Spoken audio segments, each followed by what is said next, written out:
Ia sudah tak cakap lagi mencari makan sendiri. Apakah lubang di lehernya luka akibat tembakan senapan angin? Atau mungkin lebih parah lagi?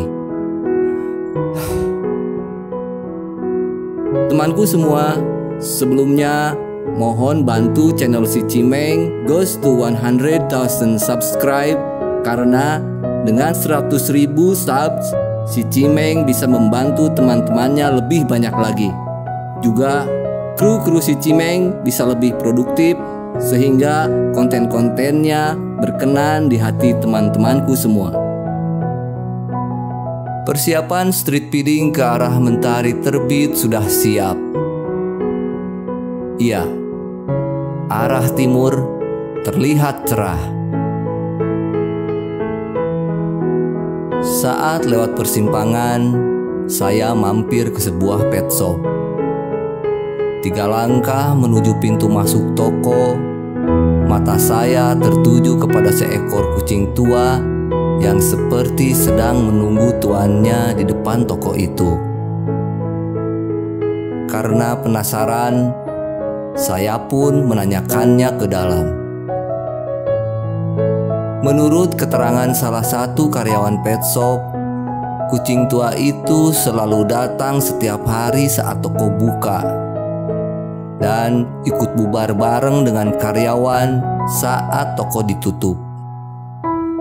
Sebelum melanjutkan street feeding, saya menuangkan makanan basah untuk makan siang si kucing tua itu. Jalan ini masih dihapit oleh sawah, cukup membuat nyaman.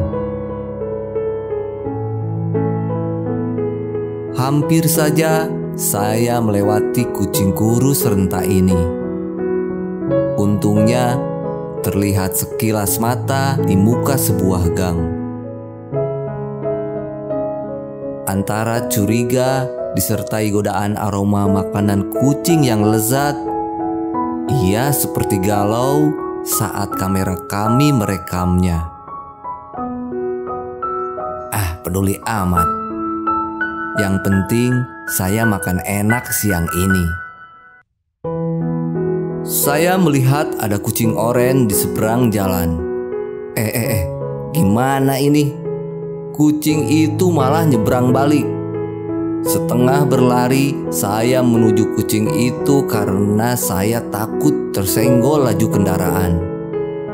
Beberapa detik saya sempat grogi sendiri di tengah jalan. Saya dapati kucing tua lagi. Ia langsung makan begitu wadah hijau saya simpan di bahu jalan. Lahap sekali. Lahapnya mengalahkan si bapak yang sedang makan di warteg seberang jalan, seperti yang saya lihat. Singkat cerita, saya teringat kucing tua yang diceritakan seorang karyawan pet shop tadi siang. Benarkah kucing tua itu masih ada di depan toko? Malamnya sekitar jam 9:15 menit, saya pergi ke pet shop itu. Benar saja, si kucing sedang tidur persis di depan pintu masuk toko. Rasa penasaran terjawab oleh kebenaran akan cerita pegawai pet shop itu. Tanpa lama-lama saya masuk toko dan memperkenalkan diri kepada Jaka Permadi, seorang karyawan yang mengetahui cerita kucing di pet shopnya itu. Kepada kami, Jaka memberitahu panggilannya si Kumis. Karena bulu wajah putih dan strip hitam tepat di atas hidung yang kontras seperti kumis, sehingga pelanggan dan Jaka seperti sepakat menamainya si Kumis. Di manakah si Kumis tinggal sesudah toko ditutup? Itu salah satu pertanyaan di pikiran saya. Saya dan Jaka pun mendekati si kumis.